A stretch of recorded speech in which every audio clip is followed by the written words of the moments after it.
جی بخاری میں حدیث ہے، نبی علیہ السلام کے پاس واشی آیا فتح مکہ کے موقع پر، اور وہ واشی کون تھا؟ قاتل حمزہ۔ ہائے ہائے، حمزہ نبی علیہ السلام کے صرف چچا نہیں تھے بلکہ بھائی بھی تھے، دو شریک، اور ہم عمر بھی تھے، دوست بھی تھے۔ واشی کو حضرت بلال نے سفارش کروائی کہ یا رسول اللہ میرے کہنے پہ معاف کر دیے جائے۔ واشی پیش ہوا، فرمایا واشی یا رسول اللہ قاتل حمزہ، یا رسول اللہ تیرا ایمان قبول ہے، لیکن کیا تو ایسا کر سکتا ہے کہ اپنی شکل مجھے نہیں دکھا؟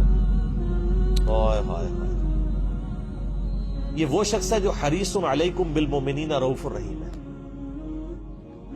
لیکن چچا کے معاملے میں، اور وہ چچا ایسا نہیں جو صرف چچا ہی تھا، وہ دین کا مجاہد تھا، دین کے لیے کنٹریبیوشن تھی۔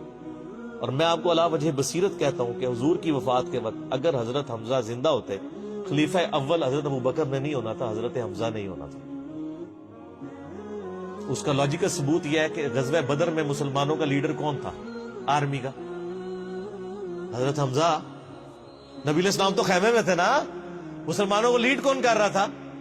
حضرت حمزہ۔ غزوہ احد میں کون لیڈ کر رہا تھا؟ حضرت حمزہ۔ اسی لیے آپ نے پھر غزوہ احد کے شہداء پہ جا کے جنازہ پڑھا تھا نا، کہ ان کی وجہ سے بعد والے لوگ بینیفیشری ہوں گے، تو یہ لوگ تو بینیفیشری نہیں ہوئے، ان کو تو سب کچھ آخرت میں ملا ہے۔ یہ نہ ہو کہ اب تم آپس میں، بخاری مسلم میں یہ بھی حدیث ہے، میرے بعد کافر نہ ہو جانا کہ ایک دوسرے کی گردنیں کاٹنا شروع ہو جاؤ، اور وہی ہوا پھر بعد میں۔ تو نبی علیہ السلام نے قاتل حمزہ کو معاف کیا، اور فرمایا پوری زندگی پھر واشی سامنے نہیں آیا حضور کے، حالانکہ آپ کو تو اللہ نے گارنٹی دی ہے حریص علیکم بالمؤمنین رؤوف الرحیم۔ نبی علیہ السلام مومنین پر رؤوف بھی ہیں، رحیم بھی ہیں۔ اب میں تھوڑی سی انجینئرنگ کرتا ہوں کہ انسان کو اپنے چچا سے زیادہ محبت ہوتی ہے یا اپنی اولاد سے؟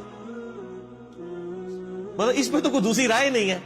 جن جن کے بچے ہیں، یعنی میرے بھی اپنے بچے ہیں، آپ میں سے بھی اکثر لوگ شادی شدہ بیٹھے ہیں، آپ خود انالیسس کر لیں، بلکہ اولاد تو بعض کا انسان تو ماں باپ سے آگے ہو جاتی ہے۔ تو جن لوگوں نے حضرت حمزہ کے ساتھ ظلم کیا اور ان کو قتل کیا، ان کا ایمان قبول نہیں کیا گیا۔ تو جن لوگوں نے حضرت حسین ابن علی کے ساتھ ظلم کیا، یا حضرت علی ابن ابی طالب کو تکلیفیں دی ہیں جو حضور کے بچوں کی جگہ تھے، ان کے بارے میں آپ ایکسپیکٹ کر سکتے ہیں کہ نبی الاسلام کے دل میں ان کے بارے میں کوئی محبت کے جذبات ہو؟ Not at all.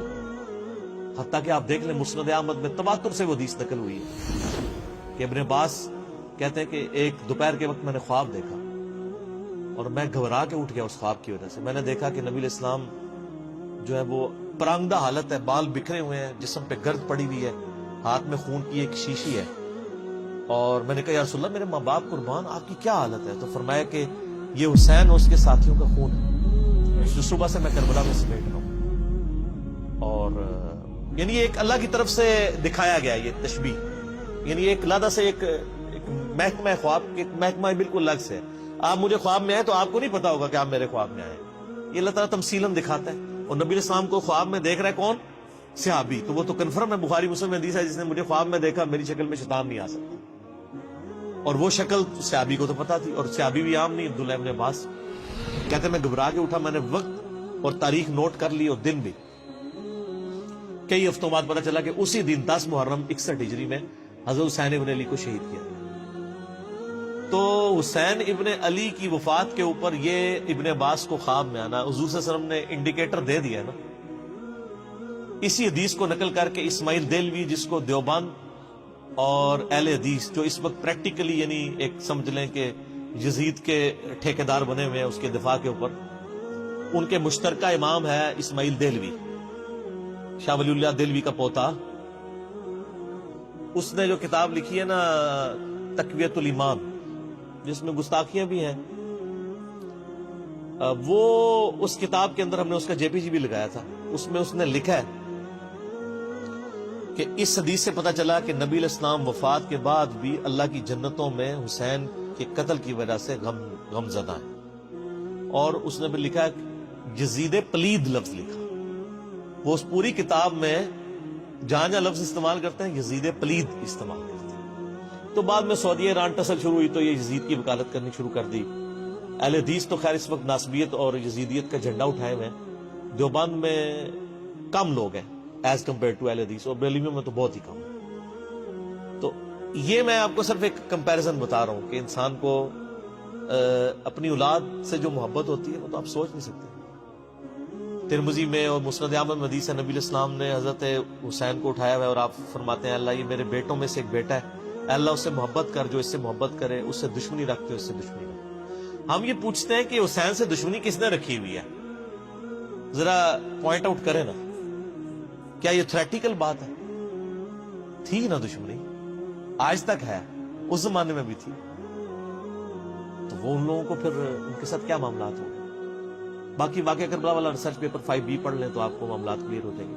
تو یہ غل کے اوپر میں نے بات کی, اور اس کے اوپر بعض لوگوں جو ہے وہ اس حدیث کے اندر تحریف بھی بعض لوگوں نے کی ہے, بعض لوگوں نے جان بوجھ کے کی ہے, بعض لوگوں نے انجانے کے اندر کیا ہے. یہ روایت المستدرک الحاکم میں بھی موجود ہے اور صحیح سند کے ساتھ, اور المصنف ابن ابی شیبہ کے اندر بھی موجود ہے کہ مولا علی علیہ السلام جو ہے وہ ان کے پاس حضرت طلحہ کا بیٹا آیا, عثمان ابن طلحہ. تو آپ اس کو جب ملتے ہوئے آپ نے نا سورہ حجر کی وہ آیت پڑھی کہ جو اہل ایمان کے دلوں میں ایک دوسرے کے بارے میں غل آ جائے گا نا, قیامت والے دن اللہ تعالیٰ ان کے دل سے وہ غل دور کر دے گا. پھر وہ جنت میں آمنے سامنے بیٹھے ہوئے ہوں گے, تختوں کے اوپر ٹیک لگائے ہوئے, تکیوں کے اوپر. تو انہوں نے کہا کہ میں اللہ سے امید کرتا ہوں کہ یہ آیت میرے, طلحہ اور زبیر اور عثمان ابن عفان, ان 3 بندے اور چوتھا میں, یہ آیت ہمارے بارے میں ہے کہ اللہ تعالیٰ ہمارے دلوں میں جو ایک دوسرے کے لیے میل آ گیا قیامت والے دن وہ دور کر دے گا اور ہم ایک دوسرے سے راضی ہو جائیں گے. ظاہر ہے مطلب وہ تکلیفیں تو پہنچی تھی نا حضرت علی کو, مطلب کئی لوگوں سے تکلیف پہنچی. بل آپ نے ان کو ایک کلین چٹ دے دی کہ میں اللہ سے امید کرتا ہوں کہ ان لوگوں کے بارے میں یہ آیات ہے کہ اللہ تعالیٰ ہمارے دلوں میں ایک دوسرے کی نفرت ختم کر دے گا, جو اگر دنیاوی وجہ سے, دنیاوی طور پر کسی دینی وجہ سے آئی. تو یہ غل کا لفظ وہاں پہ بھی استعمال ہوا. اب ڈاکٹر اسرار صاحب رحمہ اللہ تعالیٰ, چونکہ ان کی حدیث کی فیلڈ نہیں تھی, انہوں نے یہ جب سورہ ہجر کی آیات آئیں, اس پہ میرا مسئلہ نمبر 116C بھی ریکارڈڈ موجود ہے, انہوں نے نا اس میں حضرت معاویہ کا نام بھی لے دیا کہ میں اللہ سے امید کرتا ہوں یہ میرے اور معاویہ کے بارے میں ہوگا. نا وہ نام لیے ہی نہیں ہے, آپ خود سے نہ داخل کریں. حضرت معاویہ کو حضرت علی نے نہیں معاف کیا, پوری زندگی معاف نہیں کیا, کیونکہ ان کی وجہ سے خلافت کا نظام ٹوٹا. حضرت طلحہ تو میدان جنگ سے چھوڑ کے چلے گئے تھے. جب عمار ابن یاسر کو دیکھا کہ وہ سامنے ہیں تو انہوں نے کہا عمار کو تو باغی جماعت قتل کرے گی, وہ چھوڑ کے چلے گئے. تو مروان نے ان کے گھٹنے میں تیر مارا, مستدرک الحاکم میں آتا ہے, اور وہ شہید ہو گئے. حضرت زبیر وہ صحابی ہیں یعنی جو نبی علیہ السلام کے بہادر ترین اصحاب میں سے. 12 بندے غزوہ احد میں حضور کے ساتھ رہ گئے تھے 700 میں سے غزوہ احد کے اندر, ان میں سے ایک حضرت زبیر بھی تھے. اور یہ تلوار کمال کی چلاتے تھے, اکیلے میدان جنگ میں آگے چلے جاتے تھے. بخاری میں آتا ہے کہ ان کا بیٹا عبداللہ ابن زبیر کہتا ہے کہ میرے باپ کے 2 شانوں کے درمیان اتنا بڑا زخم تھا جو ہیل اپ ہو گیا تھا, لیکن پھر بھی گڑا پڑا ہوا تھا, میں پورا ہاتھ اس میں داخل کر لیتا تھا, اور وہ زخم ان کو احد کے موقع پہ لگا تھا. ٹھیک ہے. اور پھر جنگ, اسی حدیث میں بخاری کے آتا ہے کہ جنگ یرموک کے موقع پر لوگ یعنی لیڈر کے اوپر چل رہے ہوتے ہیں, تو حضرت زبیر بھی ایک اسکواڈ کو لیڈ کر رہے تھے. تو لوگوں نے کہا حضرت آپ آگے جائیں. انہوں نے کہا جب میں آگے جاؤں گا تو میرے ساتھ کوئی نہیں آگے جا سکتا. وہ اکیلے گھوڑے کو انہوں نے جو ہے وہ ایڑی لگائی اور رومن امپائر کی یعنی فوج کے اندر گھس گئے, اور کوئی بھی ان سے لڑنے کے لیے تیار نہیں ہوتا تھا. اتنی بہادری تھی ان کے اندر. لیکن جنگ جمل میں حضرت علی کے مقابلے پہ آ گئے.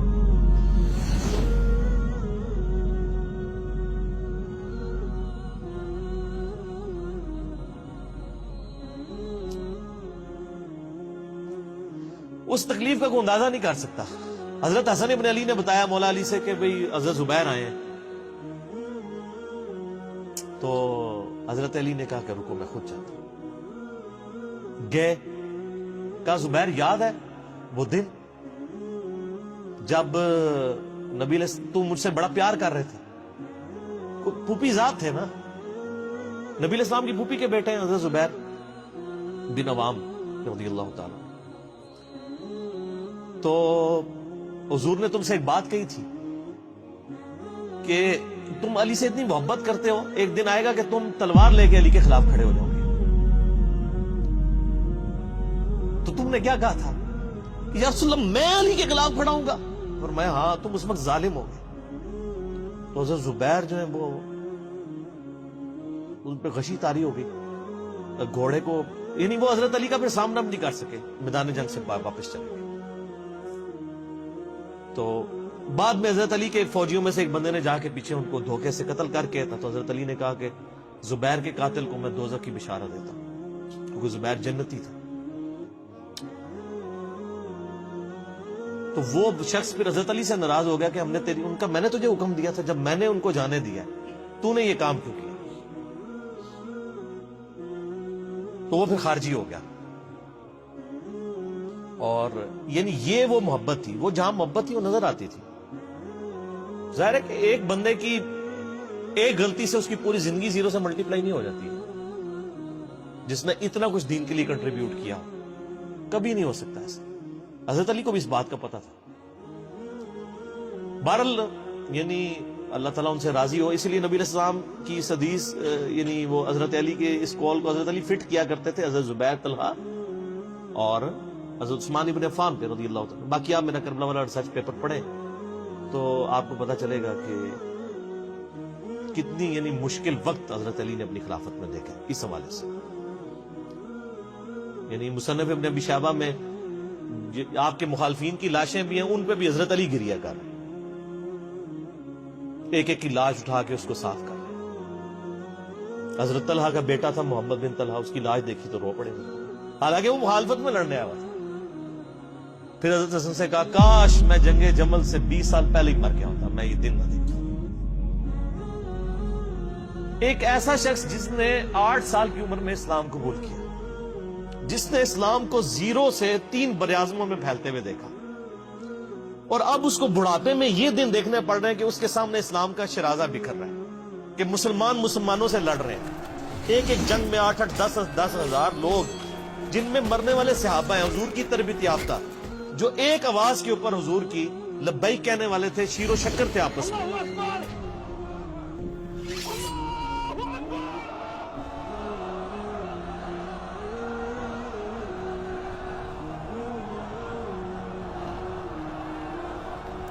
آپ اندازہ کر سکتے ہیں۔ اسی لیے حضرت علی جو ہیں وہ یعنی کوفے میں شہر سے باہر آپ کو پتہ ہے کنویں ہوا کرتے تھے، اکیلے جا کے کنویں پہ بیٹھ کے رویا کرتے تھے